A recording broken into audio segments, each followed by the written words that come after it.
मोक्ष मार्ग प्रकाशक, चौथा अधिकार, कैसेट नंबर 9, तारीख 31/5/2000, श्री जयशंकर।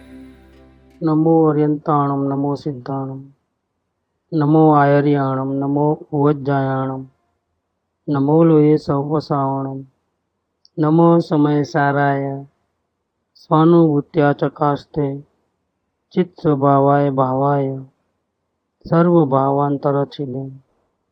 मंगलम भगवान वीरो मंगलम गौतमो गणी मंगलम कुंद कुंदार्यो जैन धर्मोस्तु मंगलम सर्वमंगल मांगल्यम सर्व कल्याण कारकम प्रधानम सर्वधर्माणम जैनम जयतु शासनम। ओंकार बिंदु संयुक्तम नित्यम ध्यायन्ति योगिनो कामदम मोक्षदम चैव ओंकाराय नमो नमः।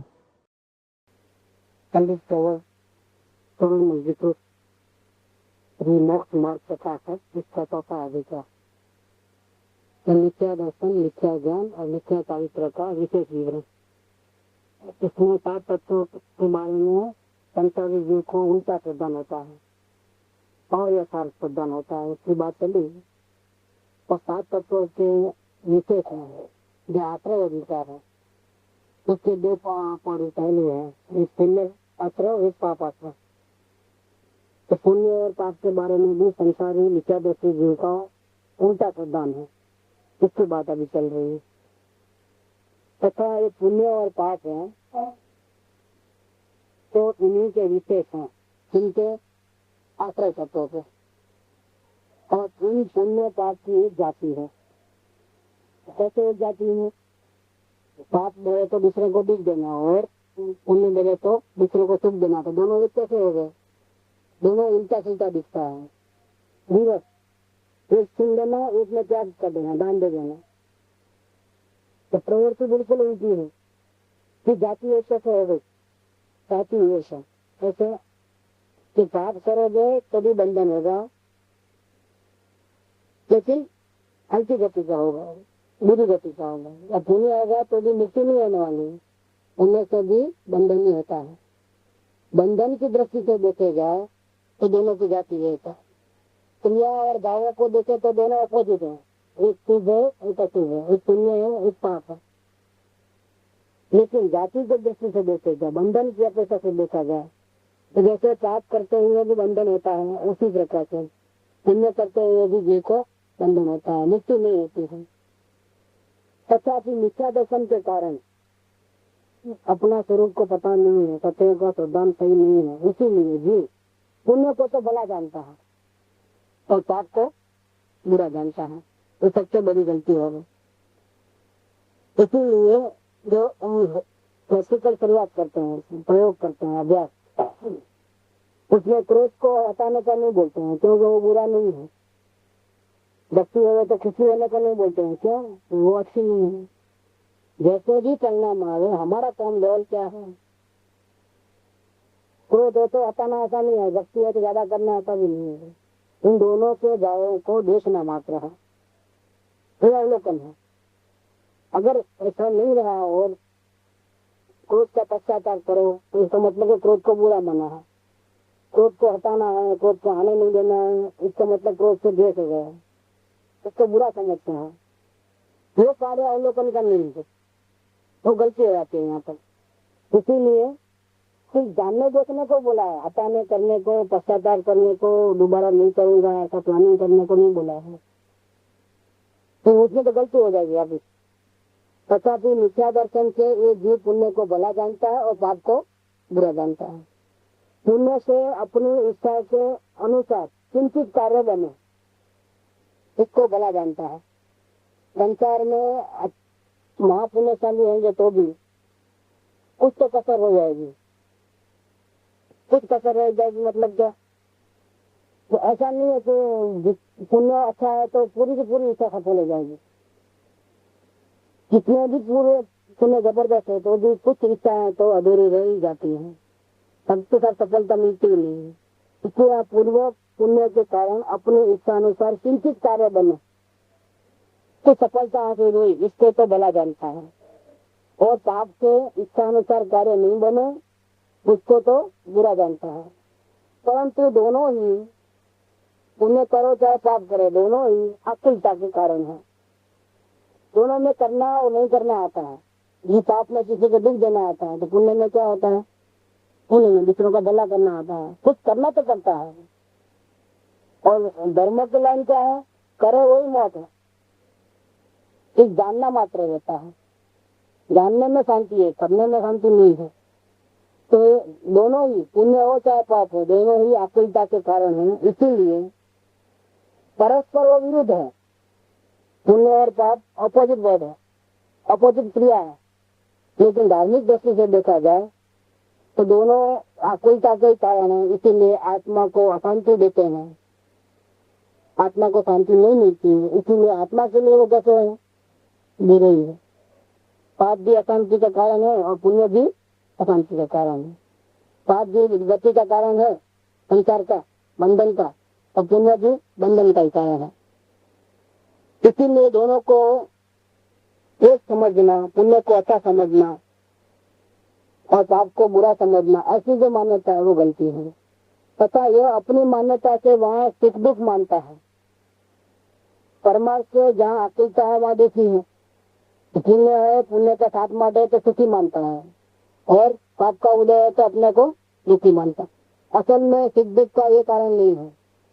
सुख दुख का ये डेफिनेशन नहीं है। आदमी झोपड़ी में भी सुखी से रह सकता है, आदमी नरक में भी जी सुख से रह सकता है। कैसे? ज्ञान दशा होगी तो वहां भी सुख है, और स्वर्ग में भी जी दुखी हो सकता है अगर ज्ञान दशा नहीं होगा। संयोग सुख दुख के कारण नहीं है। पुण्य पाप के साथ मात, पुण्य के साथ मात सुख का कारण नहीं है, और पाप का उदय है वो दुख का कारण नहीं है।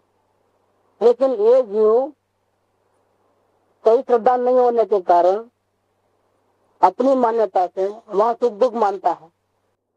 लेकिन वास्तव में सुख दुख किसको बोलते हैं? तो आकुलता हो वो दुख, और आकुलता नहीं हो, निराकुलता हो, करना धरना नहीं रहे कुछ भी, वहाँ सुख, वो उसका डेफिनेशन है।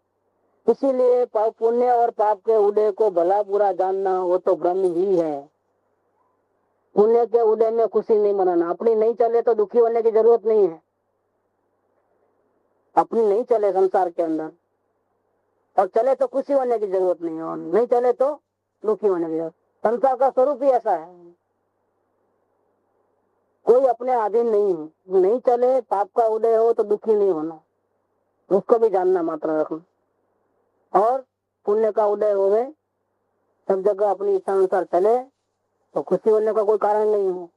इससे कोई आत्मा का भला नहीं हो गया। सारी दुनिया जीत लिए तो आत्मा का क्या भला हुआ? सब अपने आज्ञा पे चले तो अपने आत्मा को क्या मिलता है? कमीशन। कितनी शांति मिलती है? कुछ कमीशन नहीं मिलने वाला है। शांति तो सारी दुनिया अनुकूल चले या न चले, शांति तो आत्मा में से ही निकलती है, आत्मा में ही है। उसको पाने के लिए आत्मा को ही देखना है, जानना है, पहचानना है, अनुभव करना है। और कुछ भी करे अगर जीव इसके अलावा तो बंधन का कारण है। तो पुण्य और पाप के उदय को भला बुरा मानना, जानना, यह भ्रम ही है। पुण्य का उदय जब जीव को कुछ भला नहीं हो गया, मोटर बंगला इज्जत आबरू बढ़ने से जीव का कुछ भला नहीं हुआ है। ये सब पूर्व में की गई कमाई है, इसलिए ऐसा संयोग बनता है। और पाप का उदय होता है तो जीव का कुछ बुरा नहीं हो गया है, जीव सलामत है, जीव को कुछ प्रॉब्लम नहीं है। लेकिन भला बुरा मानना वो बहुत बड़ी भ्रांति है। तथा कितने ही जीव कदाचित पुण्य पाप के कारण जो शुभ अशुभ भाव है उनको भला बुरा जानते हैं, वो भी भ्रम है। दोनों में डिफरेंस समझना वो भी गलती। पुण्य है, पुण्य का उदय सुख और पाप का उदय दुख, वो भी गलती। और पुण्य होवे ऐसे भाव तो पाप होवे ऐसे भाव, उसको भला और बुरा मानना वो भी गलती, क्योंकि दोनों ही कर्म बंधन के कारण है। इस प्रकार पुण्य पाप का अयथार्थ ज्ञान होने पर अयथार्थ श्रद्धा होता है। फिर जीव क्या करता है? सुखी होने के लिए क्या करेगा? जैसे पुण्य के उदय से सुखी मानता है, तो वो सुखी होने के लिए क्या करेगा? वो संयोग को जुटाने का ही प्रयत्न करेगा, और धर्म रह जाएगा बाजू से, आत्मा को तो पहचानेगा भी नहीं। क्योंकि वो दुखी क्यों है? संयोग ठीक नहीं है इसलिए दुखी है, ऐसा मानता है। वास्तव में वो दुख का कारण नहीं है, लेकिन ये ऐसा मानता है। तो वो क्या करेगा? संयोग को ठीक करने का ही प्रयत्न करेगा, जो उल्टा उपाय हो गया, निदान ही गलत हो गया। दुखी जीव पाप के उदय से दुखी नहीं हुआ है, और पुण्य के उदय से जीव सुखी नहीं होने वाला है, लेकिन ये जीव ऐसा मानता है। ऐसी मान्यता के कारण वो उपाय भी उल्टा करता है। और वो उसको उपाय क्या हो गया कि सुखी होने के लिए संयोग को ठीक ठाक करो, संयोगों की वृद्धि करो, परिग्रह को बढ़ाओ, इज्जत आबरू को बढ़ाओ, सब तो ठीक ठाक रखो, सबकी नजर में आ जावे ऐसा रखो, अधिकार ले लो अपने हाथ में। ये दुखी होने का कारण है। वो सुखी होने के लिए उल्टा उपाय करता है, तो क्या होगा? सुखी होने के लिए सही उपाय क्या है? अपने स्वरूप को पहचानना, जानना, अनुभव करना। उसके बदले वो क्या करता है? सुखी होने के लिए इज्जत, आबरू, सत्ता, अधिकार, परिग्रह वो चाहता है, बस दुखी हो जाएगा वो, क्योंकि दोनों ही कर्म बंधन के कारण है। इस प्रकार पुण्य पाप का अयथार्थ ज्ञान होने पर अयथार्थ श्रद्धा होता है, झूठा ज्ञान, झूठा श्रद्धा। अब ये बातें जो है, झूठा ज्ञान है, पुण्य जो है अच्छा नहीं है, वो भी पाप के बराबर ही है। पाप के बराबर ही जीव को दुर्गति में ले जाने वाला है। दुर्गति मतलब मोक्ष है, वही एक सुगति है। बाकी इसके सामने पुण्य भी क्या है? तो दुर्गति है, क्योंकि संसार में भटकना है, कोई जीव को फायदा नहीं है स्वर्ग में जाना।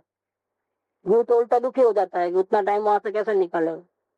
वहां कोई प्रोग्रेस नहीं है, आध्यात्मिक प्रोग्रेस वहां नहीं होता है। अनुकूल और प्रतिकूल परिस्थिति में जीव ज्यादातर मोही प्राणी होने के कारण प्रोग्रेस नहीं कर पाता है, रुक जाना हो जाता है, अंतराय हो जाता है, प्रोग्रेस में अंतराय होता है। इसलिए इस प्रकार पुण्य पाप का अयथार्थ ज्ञान होता है। अब ये अयथार्थ ज्ञान स्वयं की मान्यता में भी झूठा है, और दुनिया आखिर जहां भी जाना है जाके आओ, सब लोग पुण्य को भला जानते हैं, पाप को सब बुरा जानते हैं, पुण्य को भला जानते हैं। अध्यात्म की लाइन में पाप को बुरा नहीं समझा जाता और पुण्य को अच्छा नहीं समझा जाता। दोनों ही करने ऐसे नहीं है, ऐसा समझा जाता। दोनों को ही आदत नहीं देना है। क्रोध भले ही बुरा नहीं है, लेकिन हमको क्रोध करना नहीं है। क्रोध नहीं करना है मतलब अपने स्वभाव में ही रहना है। क्रोध करना नहीं तो भाषा का वचन है, बाकी कुछ क्रोध को निकालना नहीं है। आप अपने स्वरूप में रह जाओ, क्रोध अपने आप निकाल। क्रोध को निकालना भी नहीं है, दुर्गुणों को हटाना भी नहीं है, सद्गुणों को लाना भी नहीं है। अपने आत्मा में जाओ, दोष अपने आप मिट जाएंगे, गुण अपने आप आ जाए। इस अध्यात्म की लाइन में कोई बुरा नहीं है, पर पदार्थ बुरे नहीं है, और अपना क्रोधादि भाव वो भी बुरे नहीं है जो वर्तमान में हो रहे हैं। अगर बुरे होते हैं, जीव का नुकसान करते हैं, तो ज्ञानी पुरुष ऐसा कहते हैं कि झूठ नहीं बोलना, पाप नहीं करना, ऐसा बोलते। इसके बदले ज्ञानी पुरुष ने क्या कहा है? शांति के लिए क्या उपाय बताया? क्रोध नहीं करना, ऐसा बोला है? ऐसा नहीं बोला है। खाना पीना छोड़ देना, जंगल में चले जाना, ऐसा नहीं बोला है। क्या बोला है? शांति के लिए। शांति के लिए एक ही उपाय है, तुम अपनी आत्मा को जानो, उसको पहचानो, उसका अनुभव करो। दूसरा कोई उपाय नहीं बताया है, कोई क्रियाकांड नहीं है। सुखी होने के लिए कोई क्रियाकांड नहीं है, कुछ उधर मंत्र जंतर स्मरण चिंतन मनन कुछ भी नहीं है। और लोगों को आश्चर्य लगे कि क्या बात है, सारी दुनिया जिसको धर्म माने और इसको अध्यात्म की भाषा में, ज्ञानियों की दृष्टि में वो धर्म है ही नहीं, बिल्कुल उल्टा मामला है। इसलिए हर जगह कहते हैं कि प्रथम भूमिका में वांचन श्रवण मनन चिंतन पूजा भक्ति सत्संग आदि भले ही हो क्या, लेकिन मार्ग तो कोई जुदा ही है। बेलसी के वचन, वो कोई मार्ग नहीं है। शुद्धोपयोग में ही रहना वो मार्ग है, वो शिवपुर की सड़क है, चिदानंद की राजधानी वो है। शुद्धोपयोग में रहना मतलब अपने आत्मा में लीन रहना, वही मुक्ति का मार्ग है। इसके अलावा पाप की क्रिया, पुण्य की क्रिया, पाप के भाव, पुण्य के भाव, जितनी भी उठापटक, ये सब क्या है? सब बंधन का कारण है। जीव को कोई फायदा नहीं है, जीव को नुकसान ही है। अगर भक्ति करेगा तो आत्मा को नहीं देख पाएगा उस टाइम। भगवान की वाणी सुनेगा तो उस टाइम में आत्मा को नहीं देख पाएगा, क्योंकि सुनना और अपने आत्मा का अनुभव करना दोनों एक साथ नहीं होता है। सुनने में तो कर्णेंद्रिय का विषय होगा, इंद्रियों का आधार लिया, और अपने आत्मा को देखने में क्या किया, इंद्रियों का आधार ही नहीं है वहाँ। ज्ञान स्वयं अपनी ओर मुड़ जाता है। तो भगवान की वाणी सुनना और अपने आत्मा को देखना, इसमें धर्म कौन सा? धर्म किसको कहना? तो बोले हाँ, भले ही वो आत्मा को देखना वो धर्म है, लेकिन पहले भगवान की वाणी सुनना तो पड़ेगा न। हमको कैसे मालूम आत्मा को कैसे देखना? ये बात लेते हैं वो। तो आप बिल्कुल जीरो मत रखो उसको भी। धर्म की परिभाषा में 50% तो उसका भी इन्वॉल्वमेंट है। अगर भगवान की वाणी नहीं सुनता तो फिर समझता कैसे आत्मा का स्वरूप? और आत्मा को स्वरूप समझता नहीं तो फिर क्या करता हो? फिर अनुभव कैसे करता, देखता कैसे? इसीलिए आप ऐसा बोलो कि प्रथम भगवान की वाणी सुनना वो धर्म है, और फिर समझने के बाद अपने आत्मा को देखना वो धर्म है। आप इस प्रकार से बोलो तो हमको कोई समझ में आता है। नहीं, भगवान की वाणी सुनना वो पुण्य है और वो धर्म नहीं है, वो बंधन का कारण है, ऐसा बोलोगे तो कोई सुनने ही नहीं आएगा। सुनने नहीं आएगा तो आत्मा का स्वरूप समझेगा नहीं, और समझेगा नहीं तो फिर आत्मा का अनुभव नहीं होगा तो दुखी हो जाएगा बेचारा। तो संसारी जीवों को कौन सा उपदेश देना चाहिए? कौन सा उपदेश देना? भगवान की वाणी सुनना, पूजा करना, भक्ति करना, सत्संग करना, ये उपदेश दो आप। उपवास करना, पाप की क्रिया नहीं करना, नहीं, ऐसा उपदेश नहीं लागू होता। ऐसा उपदेश विनागम में, अध्यात्म शास्त्रों में ऐसा उपदेश नहीं है। पहले व्यवहार नहीं है, पहले निश्चय है, और जिसको निश्चय प्रगटा उसको व्यवहार होता है।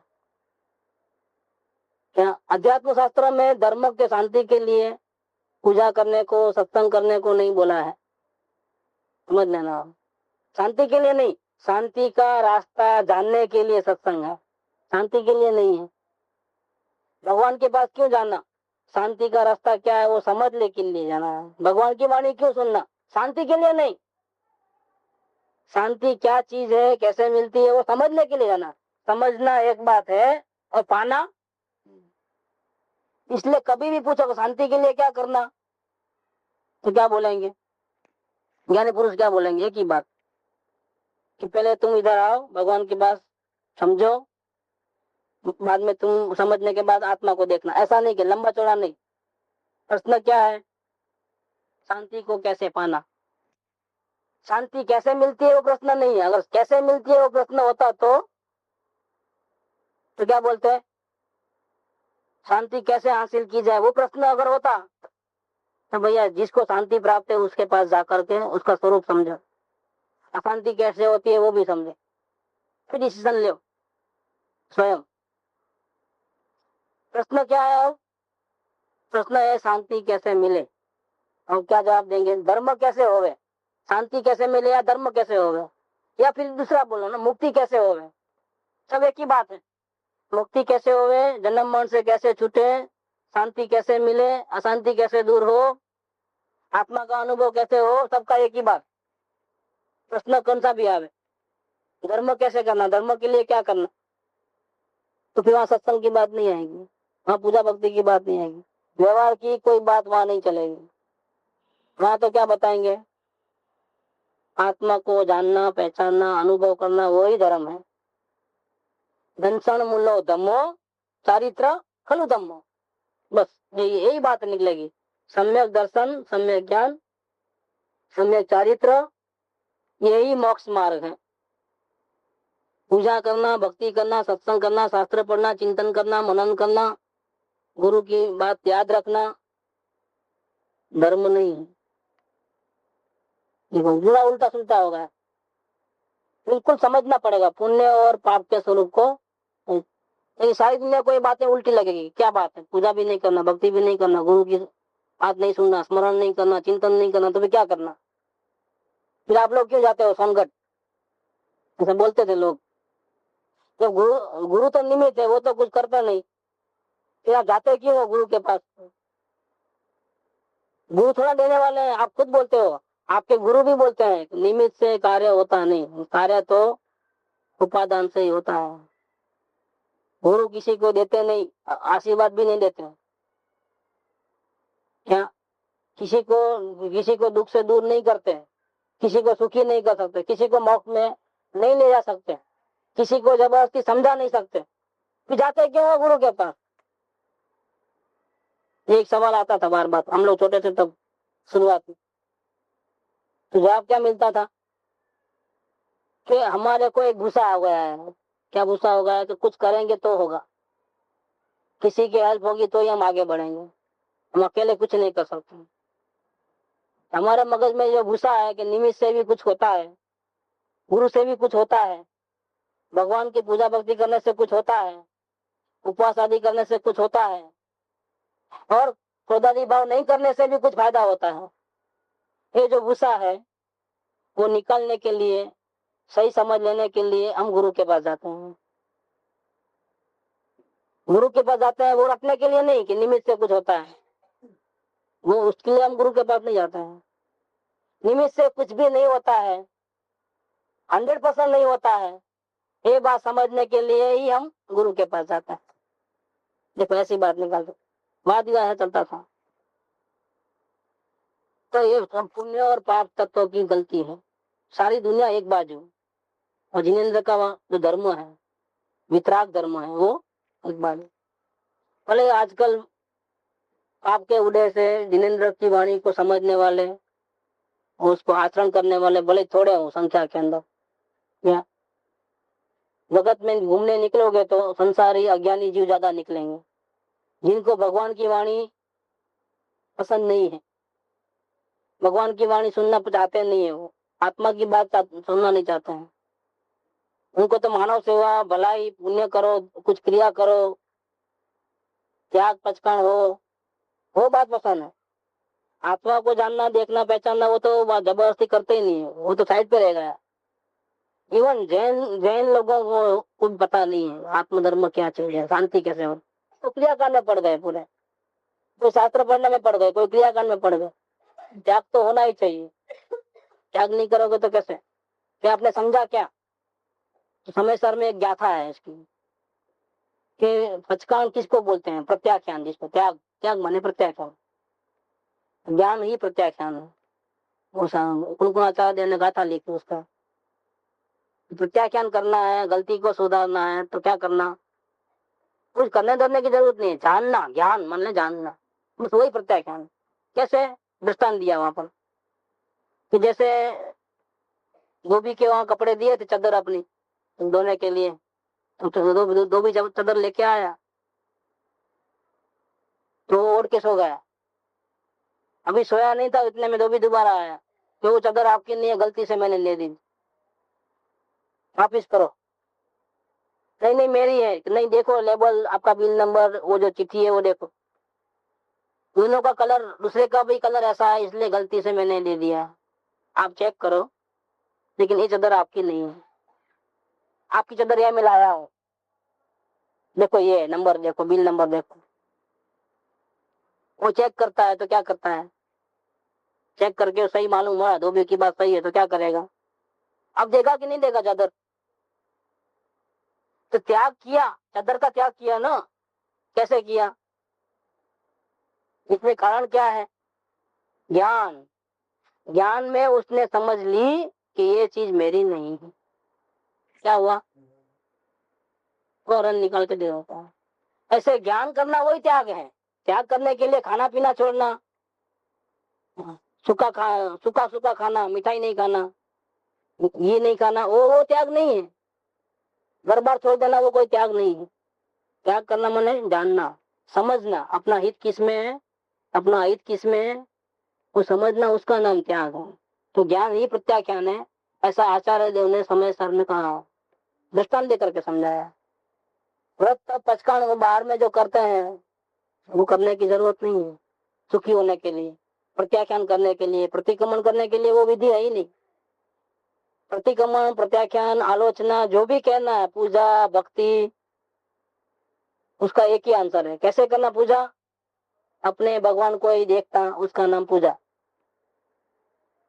अपने भगवान के अलावा बाहर में तीर्थंकर देव को देखना, वो उसकी भक्ति करना, वो धर्म नहीं है, वो पुण्य है। इस पूजा से, अपने भगवान की पूजा देखना, वो पूजा से शांति मिलती है। और तीर्थंकर देव की वाणी सुनना, उनकी पूजा भक्ति करना, उससे क्या मिलता है? उससे क्या मिलता है? मुक्ति नहीं मिलती है, उससे स्वर्ग की गति मिलती है। बोलो क्या चाहिए अब? संयोग की ठाट माट चाहिए कि शांति मुक्ति चाहिए? जन्म मरण से छुटकारा चाहिए। ये बिल्कुल पुण्य पाप का स्वरूप बिल्कुल समझना है। इसीलिए जहाँ जहाँ आश्रव तत्व की बात चली ब्रह्मागमों के अंदर, वहाँ आश्रवों के सामान्य स्वरूप को भी बताया और वहीं पुण्य और पाप को भी अच्छी तरह से बताया, क्योंकि जीव ने धोखा भी वहीं खाया है। जितना पाप ने धोखा नहीं दिया, क्योंकि पाप में तो सबको मालूम पड़ता है कि ये दुख का कारण है। धोखा किसने दिया है? स्वर्ग के सुखों की लालच, लोग, इज्जत, आबरू, परिग्रह, ठाटमाट, इसमें जीव का उपयोग ज्यादा फंसता है। पाप में तो भागता है वहां से। पाप में तो हर एक को भगवान आ जाते हैं। सुख में सुमिरन सब करे, दुख में सुमिरन सब करे, सुख में करे न पाए। जब सुख में सुमिरन करे तो फिर दुख का हो? तो गड़बड़ यहाँ होती है। ये पुण्य बहुत फंसाता है। इसीलिए ज्ञानी पुरुष आते हैं, भले ही पाप आवे तो कोई बात नहीं, हमारी आराधना होगी, ज्यादा फाइट होगी हमारी, जल्दी जल्दी कर्मों की निद्रा होगी, कोई चिंता की बात नहीं चाहिए हमको ठाट माट। मिले तो भी वो वहां से चले जाते हैं जंगल में। ठाट माट मिलता है तो उसको भोगने को नहीं रुकते हैं। देखो स्वर्ग में पुण्य का ठाट माट मिले तो छोड़ के नहीं भाग सकते, एक आश्चर्य की बात है। और मनुष्य गति में अगर ठाट माट मिले, 6 खंड का राज महल सब सुविधा, तो जीव में वो ताकत है संयम को धारण करने की, सब छोड़ करके चले जाता है। नहीं चाहिए, आप भले आओ लेकिन मेरे को नहीं चाहिए। प्रैक्टिकली वो पॉसिबल है, स्वर्ग में पॉसिबल नहीं है। इसीलिए ज्ञानी पुरुष नहीं चाहते कि मैं स्वर्ग में जाऊं। ज्ञानी पुरुष ये चाहते हैं कि मैं निरंतर अपने आत्मा में लीन रहूं, ऐसा चाहते हैं। उनकी भावना स्वर्ग में जाने की नहीं है। चलो स्वर्ग में जाएंगे तो अच्छा होगा, फिर जहाँ घूमना है जा सकेंगे, जितनी चर्चा करना है कर सकेंगे। यहाँ चर्चा करे तो बिजनेस अवर्स हो जाते हैं, फिर जाना पड़ता है तो चर्चा छूट जाती है। वहां तो बिजनेस जाना नहीं है तो चर्चा बराबर से, पूजा भक्ति सब अच्छा करेंगे, फिर सब मिलकर के भगवान की पूजा करेंगे, भगवान की वाणी सुनेंगे। ज्ञानी नहीं चाहते ऐसा। वो जब जाते हैं तो वही कार्य करते हैं, लेकिन अभिप्राय में क्या है, ज्ञानी के अभिप्राय में क्या है? जब जाएंगे ज्ञानी पुरुष स्वर्ग में, वो तो मजबूरन वो वही करेंगे। क्या करेंगे? आत्मा की चर्चा, वार्ता, स्वाध्याय, संयम, स्वाध्याय आदि जो भी तत्व चर्चा, भगवान की वाणी सुनना, पूजा भक्ति करना, क्योंकि सारा दिन तो उपयोग आत्मा में रहने वाला नहीं है, तो वे वही करते हैं। सत्संग आदि अभिप्राय में क्या है? सत्संग करना है, पूजा करना है, क्या है? अभिप्राय एक ही है। उनको मुक्ति चाहिए, उनको संयोग के ठाट माट नहीं चाहिए, ये अभिप्राय है। उन्होंने, ज्ञानी पुरुष ने पुण्य तत्व को सही समझा है कि नहीं, चलो जब तक हम आत्मा में लीन नहीं रहे तब तक तो करें। अब ये एक सवाल है, जब तक हम अपने आत्मा में लीन नहीं हो गए तब तक तो हम करें कि नहीं करें, उसमें क्या बुरा है पूजा भक्ति करना? तो यह भले ही हो, लेकिन करना पड़ेगा, ये अभिप्राय है, वो बुरा है। बुरा कहाँ है? जब तक नहीं मिले तब तक तो ये करना कि नहीं करना। अभी जब निर्विकल्प होंगे तब होंगे आत्मा का अनुभव। जब तक मैं आत्मा हूँ, मैं गायक हूँ, मैं जानने वाला हूँ, शरीर से भिन्न हूँ, मैं अनंत गुणों का पिंड हूँ, तो करते करते निर्विकल्प होगा। पुण्य के भाव करते करते धर्म की प्राप्ति होगी। बिल्कुल गलत बात। लाइन समझना है कि जब तक आत्मा का अनुभव नहीं हो तब तक तो आत्मा की बात सुनना कि नहीं सुनना, आत्मा के विकल्प करना कि नहीं करना। आप ऐसा कहो कि तब तक आप करो तो कोई बात नहीं, हर्जा नहीं है।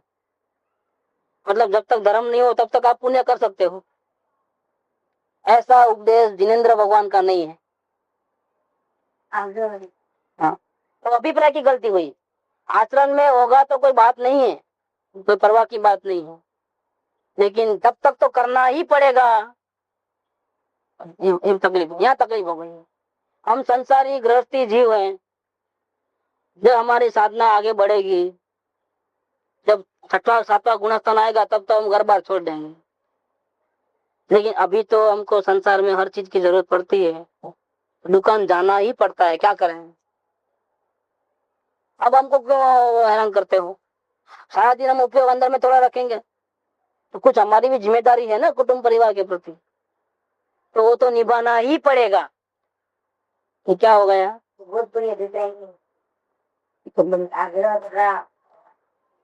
क्या हुआ? ये ये तो पाप का आग्रह हो गया। संसार को घर परिवार को, घर गृहस्थी को, बिजनेस को निभाना, वो तो निभाना ही पड़ेगा। नहीं तो हमारा क्या होगा? ये क्या हो गया? ये तो पाप का आग्रह हो गया। लेकिन ये नहीं, चलो ये तो छोड़ देवे, अभी वो मम्मत आ गई सब, पहले आत्मा का ही ध्यान रखना है, दूसरे का नहीं रखना है। घर का जो होना है, वो समाज का जो होना है, शरीर का जो होना है, ऐसा परिग्रह प्रतिबंध जो है, अभिप्राय के छूट गए प्रतिबंध। लेकिन अब दूसरा निकला, ये सत्संग तो करना ही चाहिए। ये अभिप्राय ये बहुत भयंकर रहता है, समझना बहुत मुश्किल है। इसको बहुत बड़ा झगड़ा होता था इसके बारे में। नहीं, जब तक हम आत्मा का अनुभव करेंगे ना, तब सत्संग को छोड़ देंगे। जब तक तो सत्संग करना ही पड़ेगा। ये करे उसका तकलीफ नहीं था, तकलीफ किसका था? आग्रह का। सत्संग के बिना तो होगा ही नहीं। ये जो आग्रह है, करना ही पड़ेगा, जो आग्रह है वो गड़बड़ है, महा गड़बड़ है। अगर ऐसा होता तो उन्होंने ऐसा कहते हैं तो सत्संग करते जाओ, ऐसा नहीं कहा है। सत्संग में जो जीव आया उसको कौन सा काम दिया है? जो जीव सत्संग में है उसको सत्संग करने को बोला, क्या अवलोकन करने को बोला, अपने दोस्तों को देखने का बोला है? क्या बोला है? देखो, अगर सत्संग धर्म का कारण होता, उससे शांति मिलने वाली होती, तो सत्संग में आता उसको ऐसा कहते हैं कि तुम सत्संग में रोज आना, शास्त्र रोज पढ़ना, गुरु के रोज पैर पकड़ना, गुरु के रोज दर्शन करना, ऐसा तो कभी बोला नहीं है। जो आता है उसको क्या बोलते हैं? चाहे अपनी मर्जी से आया हो, चाहे किसी की जबरदस्ती से आया हो, चाहे पुण्य घसीट के लेके आए हो, लेकिन सत्संग में जो जीव आया उसको क्या बोला गया है, क्या कहा गया? सत्संग की महिमा की है तो दूसरी एंगल से की है, दूसरी अपेक्षा से की है। सत्संग की, सदगुरु की महिमा की है जिन शास्त्रों के अंदर, खासतौर पे परमागम में वो बात बहुत कम है, एक कृपावड़े के वचनामृत में ही ज्यादा है, लेकिन उसका एंगल दूसरा है। इसका मतलब ये नहीं है कि ये करोगे तो ही होगा। अभिप्राय अगर ऐसा कर देवे तो गड़बड़ हो जाएगा। अभिप्राय में वो चीज नहीं रहनी। सत्संग में आने वाले को असंग होने का उपदेश दिया गया है। सत्संग में जो आता है उसको क्या बोला? जिस प्रकार से संसार के सारे संबंध छोड़ करके तुम सत्संग में आए हो, सदगुरु के पास आए हो, अब तुझे शांति चाहिए, तो ये साथ भी छोड़ करके किसका साथ करना? किसको देखना, किसको जानना, किसको पहचानना? जब अपने आत्मा को जानोगे, पहचानोगे, अनुभव करोगे, तब शांति मिलेगी, तब तक मिलने वाली नहीं। तुम कितना भी सत्संग कर लो, शांति मिलने वाली नहीं है। सत्संग में कही हुई जो बात, क्या? अवलोकन और वेद ज्ञान, वो तुम करोगे और जब आत्मा का दर्शन होगा तब तुमको शांति मिलेगी। तो धर्म को क्या बताया वहां पर? धर्म करना माने क्या? सत्संग करना है या आत्मा को देखना है? बिल्कुल समझ लेना है। पुण्य और पाप के जो पिक्चर है बिल्कुल माइंड में क्लियर रहना चाहिए, नहीं तो अभिप्राय का दोष हो जाएगा तो बहुत प्रॉब्लम हो जाएगा। कहीं भी पकड़ रही, पाप की तो पकड़ होना ही नहीं है कि घर बार हमारा भी क्या होगा, इनका जिम्मेदारी तो संभालना ही पड़ेगा ना। क्या भगवान थोड़े हो गए, वितराग थोड़े हो गए, मुनि थोड़े हो गए जो अभी छोड़ करके सब दुकान नहीं जावे, वो नहीं करे, ये नहीं करे, किसका ध्यान नहीं रखे? करना तो पड़ेगा। इन लोगों के घर में भी सबकी बात मानना पड़ता है, ऐसा नहीं है कि नहीं चलता है। जब हम मुनिराज बनेंगे, संसार छोड़ देंगे, तब नहीं मानेंगे। जब तक तो मानना ही पड़ेगा। यही है ना, ये ही खतरनाक है। मानो लेकिन ही अंदर में जो अभिप्राय में पड़ा है उससे बहुत नुकसान होने वाला है। दुकान भी जाओ लेकिन जाना ही पड़ेगा, ये जो बात है वो नुकसान का कारण है। हाँ, डिपेंडेंस नहीं रहना, इसका डिपेंडेंस रहना, इसका नहीं रहना। तो कंपलसरी नहीं है। कंपलसरी क्या है? छूटना है तो एक अपने आत्मा को देखें, वो कंपलसरी है। दूसरी कोई बात कंपलसरी नहीं है। इसलिए कोई सत्संग में आने के लिए जिद करता है, झगड़ा पंचायत करता है, तो उसको क्या बोलते हैं? तो कोई सत्संग में आता है तो घर वाले को प्रॉब्लम हो जाता है तो वो गड़बड़ करते हैं, तो फिर क्या बोलते हैं? नहीं नहीं, तुम मारम तोड़ी करके भी आओ, ऐसा बोलते हैं? क्या बोलते हैं? एडजस्ट करो, ठीक है, आग्रह छोड़ दो अपनी, ऐसा ही कहेंगे। क्योंकि सत्संग वो धर्म नहीं है, अपने आत्मा में रहना वो धर्म है। तो भी सत्संग में जो बात सुनी है आप वो करो, घर बैठे भी करो। फूल ठंडा हो जाएंगे, बाद में अगर आने देवे तो आना। देखो कैसा हो गया मामला। नहीं तो क्या बोलते थे, अगर सत्संग ही धर्म होता तो क्या बोलते थे कि नहीं, प्राण जाए तो भले जाए, लेकिन सत्संग में तो सबको दुखी करके भी तुम आओ, कंपलसरी है, इसके बिना मुक्ति नहीं है। नहीं, सत्संग के बिना भी ऐसा हो सकता है, घर बैठे भी हो सकती है आराधना।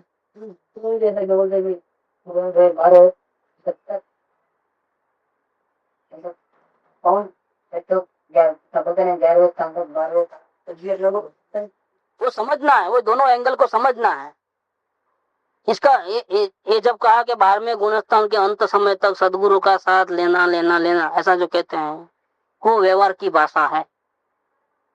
इस पर से क्या अपन समझना? इस पर से ये समझना कि जब तक जो जीव पूर्ण वितराग नहीं होता है तब तक जीव, भूतकाल के जो महापुरुष भी हैं, कीर्तनकर का जीव, वो भी जब तक पूर्ण केवल ज्ञान नहीं हुए तब तक अपने सदगुरुओं के आदर्श पे चले हैं। क्या उनकी उंगली पकड़ करके उनकी गाइडेंस लेते लेते चले हैं, तब वो जाकर के वहां पहुंचे हैं। ऐसा होता है, ऐसा करो ऐसा नहीं समझना है, तो गड़बड़ हो जाएगा। ऐसा ही होता है, जो वहां तक पहुंचता है ऐसे ही, ऐसे बिना सीढ़ी के कैसे चढ़ गया ऊपर? सीढ़ी पे पांव रखा तभी स्टेप बाय स्टेप ही गया है। नहीं, स्टेप तो चाहिए ही चाहिए, ये गड़बड़ है। जो पहुंचता है वो स्टेप से ही द्वारा ही पहुंचता है, वही इसका आधार होता है। ऑलरेडी स्टेप है, करता आधार लेता भी है वो, लेकिन धर्म में ऐसा कहा नहीं जाता कि आप आधार लोगे तो ही धर्म होगा, ऐसा नहीं कहा जाता। देखो क्या बात है, ये निश्चय व्यवहार की संधि समझना है, ये अपेक्षाएं समझना है। एक बाजू कहेंगे बाहर में गुणस्थान तक सदगुरु का साथ नहीं छोड़ना, एक बाजू कहेंगे नहीं उससे धर्म होता नहीं है। ये क्या बात है? तो गंभीर तत्व है, करना पड़ता नहीं हो जाता। जो ऐसा करना सत्संग, जिसको मुक्ति चाहिए वो सत्संग करेगा कि नहीं करेगा? तो करो क्यों बोलते हैं? करो नहीं बोलना, वो तो ऑटोमेटिक है। भला करना हो तो आना ही पड़ेगा, और कहाँ जाएगा? कोई बीमार पड़ा है तो खुद को दवा नहीं मालूम तो डॉक्टर के पास जाना पड़ेगा कि नहीं जाना पड़ेगा? वो तो सहज है, वो बोलने की बात नहीं है। व्यवहार तो अपनी भूमिका के अनुसार होता ही है। क्या कर्तव्य भाव छूट जाना है, मेन बात वो है। नहीं, अब हम बीमार पड़े डॉक्टर के पास जाना ही पड़े। अरे भाई जरूरी नहीं, डॉक्टर को ही बुला सकते हैं कि भाई इधर आ जा, तो जरूरी नहीं है। ये तो एक व्यवहार है। तो परिणाम में तो परिणाम रहते हैं, और परिणाम कंपेरिजन होगा। मुझे मालूम पड़ता है कि देखो भाई टाइम पे अपने टाइम पे तो अनुभव में सत्संग नहीं होता था तब जो परिणाम थे, और सत्संग होता था तब परिणाम थे। उसमें शांति किस में ज्यादा है? सत्संग होवे तब। तो जीव शांति को चाहता है कि नहीं चाहता है? तो जीव को समझाने की जरूरत है कि अब क्या करना चाहिए, वो खुद ही आ जाता है। बुलाने की जरूरत थोड़ी है, और इसमें न्योता थोड़ा देना है कि सत्संग करना ही है। क्या है, सत्संग हम छोड़ते हैं, कोई जीव सत्संग में आते आते भी छोड़ देता है, फिर पलट के नहीं आता है, बुलाने पर भी नहीं आता है, कुछ ना कुछ बहानेबाजी करता है। इसका क्या कारण है? कि वो सत्संग से फायदा उसको मिला ही नहीं है, समझा ही नहीं है। अगर उसने सही सत्संग किया होता, सत्संग में जो बात जो कही अवलोकन वेद ज्ञान की वो समझा होता, प्रैक्टिस की होती, तो संसार का इतना मोह उसको होता ही नहीं था। वो जिंदगी में कभी भी सत्संग को नहीं छोड़ता था। इसने छोड़ा ये बताता है कि जब किया था तब बुद्धि लेवल से किया था, प्रैक्टिस नहीं की थी बिल्कुल। तो बुद्धि लेवल से करो तो उसका मतलब है ही नहीं। यहाँ तो प्रैक्टिस करो तो उसका मतलब है। कई लोग नहीं छोड़ के गए हैं, उसका मतलब परिणाम आप बोलते हो भी गलत है, बराबर? ऐसा भी हुआ है ना? हाँ हुआ है, मैंने इसलिए बोल रहा हूँ, परिणाम जो उसके हाई जगह थे वो सब गलत ही हुआ। तब समझ नहीं पाया, जैसे अपन बीच में नहीं चला था मैं हूँ, वो विकल्प से भी होता है और ज्ञान से भी होता है। और विकल्प से मैं हूँ कर दिया और समझ लिया कि मैं बराबर हूँ, ज्ञान से बराबर हो रहा है, मैं अभी आगे कसाय मंद हो गया है और समझ गया कि हमको आत्मज्ञान हो गया है, अपने परिणाम बता दिए। अच्छा है भाई, अगर ऐसा होता है तो अच्छा है। कब गुस्सा कोई कराता है तो भी गुस्सा नहीं होता है कि अंदर में वही मैं हूँ चलता है, मैं ज्ञायक। लेकिन वो विकल्प से चला था कि ज्ञान से चला था? अगर विकल्प से चला था तो फिर वो गड़बड़ है, वो धोखाबाजी हो गई वहां पर, वो टिकेगा भी नहीं। और ज्ञान से हुआ तो वो शांति निरंतर बनी रहे, उसका कोई प्रॉब्लम नहीं। समझ में नहीं आता है, डिफ्रेंशिएट नहीं कर पाता है, इसलिए गड़बड़ हो जाता है। इसलिए भी डाउट रह जाता है कि मेरे को आत्मज्ञान हुआ होगा कि नहीं हुआ। परिणाम ऐसे हो गए तो मेरे को आत्मज्ञान कैसे हो सकता है? फिर गुरु के ऊपर भी डगमग, फिर गुरु ने कैसे कह दिया कि आपको हो गया है? देखो अब सब गड़बड़ हो जाता है। स्वयं के ऊपर भी शंका कुशंका, गुरु के ऊपर भी शंका कुशंका। ऐसे तो ज्ञानी का लक्षण नहीं होता है। जिसने पाया है उसको गुरु पे अनन्य श्रद्धा होती है। और जब वो उसको आत्मज्ञान होता है तो तीर्थंकर भी उतर के आवे तो भी वो पलटी नहीं मारता है कि हमको मालूम, हमारा अनुभव हमको मालूम है, हमारे गुरु ज्ञानी है कि नहीं है, हमको आपको समझाने की जरूरत नहीं, हम समझ लिए वो बात। हमारी परीक्षा लेने की जरूरत नहीं है, और हमको हुआ है कि नहीं हुआ वो भी परीक्षा लेने की जरूरत नहीं है। और राजकुमारी की कहानी बोले तो कौन सा वाला? हाँ चिल्ला रानी को, रेवती रानी की बात करें, रेवती रानी की बात। हाँ वो निसंकित पना उसकी बात चली थी। तो बात ये है, यहाँ पुण्य पाप की बात चल रही है कि पुण्य के जो उड़े ठाट माठ है वो ज्ञानी पुरुष आते नहीं, क्योंकि पुण्य के ठाट माठ भी जीव को बंधन का कारण है। इसलिए वो नहीं चाहते, वो निरंतर शुद्धोपयोग में रहना चाहते हैं। इसीलिए पुण्य के कारणभूत जितनी भी धार्मिक क्रिया है, दिन मंदिर बनाना, शास्त्र छपवाना, शास्त्र पढ़ना, स्वाध्याय हॉल बनाना, भगवान की मूर्ति का स्थापन करना, ये जो भी चिंतन करना, मनन करना, श्रवण करना, पठन पाठन, गोलन स्मरण, जाप, ये जितनी भी धार्मिक मैं आत्मा हूं ऐसा विकल्प, ये सारी की सारी पुण्य की क्रिया है, उसमें धर्म नहीं है ऐसा मान करके चलना है।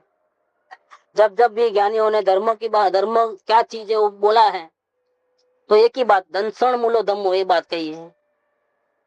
क्या सत्संग करना वो धर्म नहीं कहा है, पूजा भक्ति करना वो धर्म नहीं कहा है, तीर्थंकर भगवान की स्तुति करना वो धर्म नहीं है। समयसार में वो बात ली है 31, 32, 33 गाथा में। अभी आप ये बोले ना ये सब धर्म की क्रिया करना है धर्म में, तो भी एक क्वेश्चन चला ना कि फिर मंदिर बनाना वो भी धर्म नहीं है, वो भी धर्म नहीं है, तो फिर साधन है। मंदिर क्यों बनाए?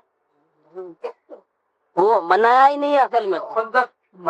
इसलिए गुरुदेव जब मंदिर प्रतिष्ठा बनती थी उस टाइम में जब प्रवचन होते थे तो ऐसा बोलते थे कि इसने इतना दिया, इसने इतना दिया, इसने इतना दिया, लेकिन आपके पैसों से मंदिर नहीं बना है।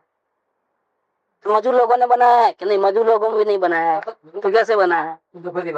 ये परमाणुओं की, जड़ परमाणुओं की रचना है, अपने आप बन गया है। अगर मैं पैसा नहीं देता तो कैसे बनाते हैं? तो बात कहाँ है? वो बात ही नहीं है। पैसा दिए तो भी आपने नहीं बना है, पैसा दिए न देवे तो क्या होता, वो बात नहीं है। पैसा देने पर भी पैसा देने से नहीं बना है। रचकण का स्वतंत्र जैसा स्वरूप है ऐसा बना है। कौन बनावे? जड़ की रचना कौन करे?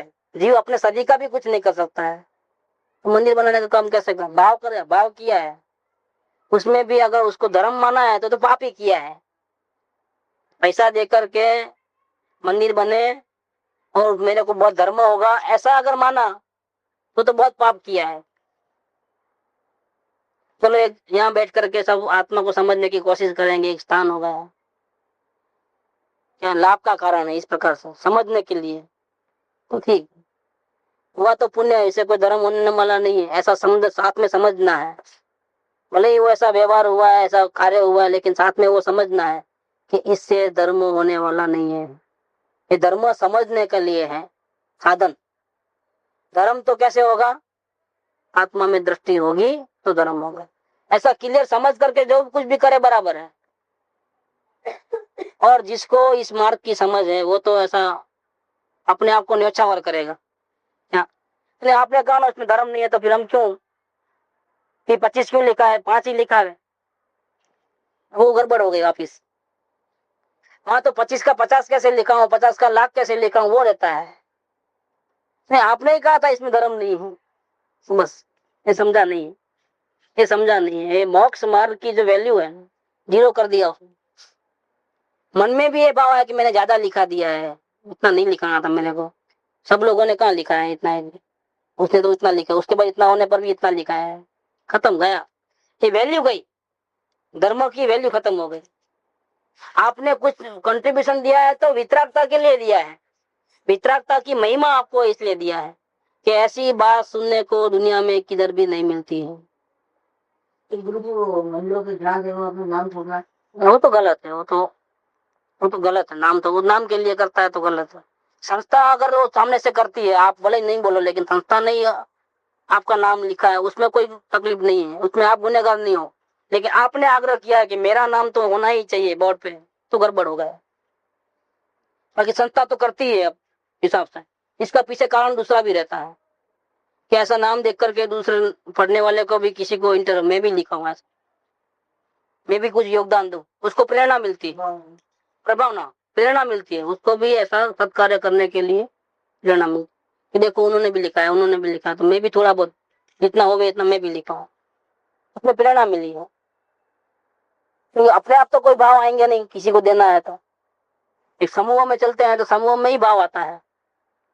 तो प्रेरणा के लिए संस्था तो ऐसा लिखाती है, लेकिन आपको आग्रह नहीं रखना है, देने वाले को कोई आग्रह नहीं रखना है कि मेरा नाम लिख, तो वो बच जाएगा, नहीं तो कोई गड़बड़ है। नहीं तो पैसा भी जाएगा और पुण्य भी नहीं होगा, क्या होगा? पाप ही होगा, क्योंकि पैसा तो अपने नाम के लिए दिया है। हाँ, इसमें वितरागता की महिमा थी इसलिए दिया है, गया वो सब जीरो कर दिया वहां पर। एक एक बात को समझ समझ के करे तो फायदा ही फायदा होता है, नहीं तो नुकसान ही नुकसान। नुकसान करे और ऊपर से समझे क्या मैंने बहुत फायदा किया, डबल नुकसान हो गया है। एक एक बात को समझना है, कहाँ क्या किस भाव से कैसा करना है। वो कल की बात है, वो परसों की हमारी दुकान में आए वो अनाथ आश्रम के लिए पैसा निकालने की, तो संस्था थी, तो मेरे को खुद ही भाव आ गया कि ठीक है तुम, लेकिन मैं चेक दूंगा तो मिसयूज नहीं होगा फंड्स का, इसलिए। लेकिन चेक बुक मेरे पास नहीं, तो मैंने उनको बोला आप कल आके लेके जाओ मेरे पास, ठीक है। इतने में वो हमारे मेहमान जो आए हैं, और मेरे को तो बहुत ऐसा हो जाता है, मेरे को तो सेवा करने का मेरे को बहुत भाव होते हैं, ऐसे कामों में मैं आगे रहता हूँ हमेशा, मेरे को बहुत भावना होती है देने। मैं तो इससे जीव का कुछ तो भला होता होगा, क्या समझना? मेरा बिल्कुल पैसा भला नहीं होता है, क्या बोला? ऐसे में अगर 200 नहीं, अगर 1000 भी लिखा है या 10,000 भी लिखा हुआ है तो इस आत्मा को थोड़ा भी फायदा नहीं होता है, क्या? तो फिर आपने कैसे दे दिया कि भला नहीं होता है, वो समझ करके सहज विकल्प आया तो दिया है, नहीं आता तो नहीं देते थे। दिया इसका मतलब ये नहीं है अंदर में कि भला होता है, तो चौंकी गए, ऐसा कैसा होता है? ऐसा भी होता है, इससे मेरे आत्मा का कुछ भला नहीं होता है, मुझे पुण्य नहीं चाहिए, वो समझ करके ही जो विकल्प आया वो दिया है, हम इस प्रकार से दिया है। समझना है पाप तत्व को और पुण्य तत्व को सही ढंग से समझना। सत्संग में आना होगा भी, जिसको मुक्ति चाहिए वो आएगा भी, क्योंकि उससे लाभ हुआ उसको, और साथ में ये भी मानेगा कि लाभ तो मेरे आत्मा का अवलोकन, वेद ज्ञान आदि अभ्यास होता है उससे होता है, सत्संग से नहीं होता है। दोनों बात मानेगा वो। ये सब व्यवहार है, फायदा तो निश्चय से ही होता है। इस प्रकार से समझ को बराबर रखना है। कहीं भी अगर 1% भी आगे पीछे होगा तो बहुत बड़ी गड़बड़ हो जाएगी, आग्रह हो जाएगा, फिर अभिप्राय का गड़बड़ होगा तो बहुत बड़ा नुकसान होने वाला है। इस प्रकार पुण्य और पाप का अयथार्थ ज्ञान होने पर अयथार्थ श्रद्धान होता है। इस प्रकार अतत्व श्रद्धान रूप मिथ्या दर्शन का यहाँ पर स्वरूप कहा डिटेल में। एक सामान्य रूप से जीव सात तत्वों का, फिर विशेष करके जीव, अजीव, आश्रव, बंध, संवर, निद्रा और मोक्ष, और पेटा में पुण्य और पाप, इस प्रकार से विशेष रूप से निरूपण किया। यह असत्य रूप है, इसीलिए उसका नाम मिथ्यात्व है। जो गलत समझा है, पाप को बुरा समझा है, पुण्य को अच्छा समझा है, इस प्रकार से हरेक में गलती की है समझने में, इसीलिए उसका नाम मिथ्यात्व है। और यह सत्य श्रद्धा से रहित है, इसीलिए उसका नाम अदर्शन है। इसको ही अदर्शन कहो और इसको ही मिथ्यात्व कहो। ये मिथ्या दर्शन का चैप्टर पूरा 3 चैप्टर है, मिथ्या दर्शन, मिथ्या ज्ञान और मिथ्या चारित्र, उसका विशेष निरूपण है। मिथ्या दर्शन का पूरा हुआ, कल से मिथ्या ज्ञान का स्वरूप चलेगा। दर्शन में श्रद्धा ऐसी हो, गलत मान्यता है। अब ज्ञान कैसा है, जब गलत मान्यता है तो ज्ञान कैसा होता है वो बताएंगे। तो कल से मिथ्या ज्ञान का स्वरूप चलेगा, वो विस्तार से चलेगा। ये भी सुख धाम अनंत सुसंत चही, दिन रात रहे तद ध्यान मही, प्रशांति अनंत सुधा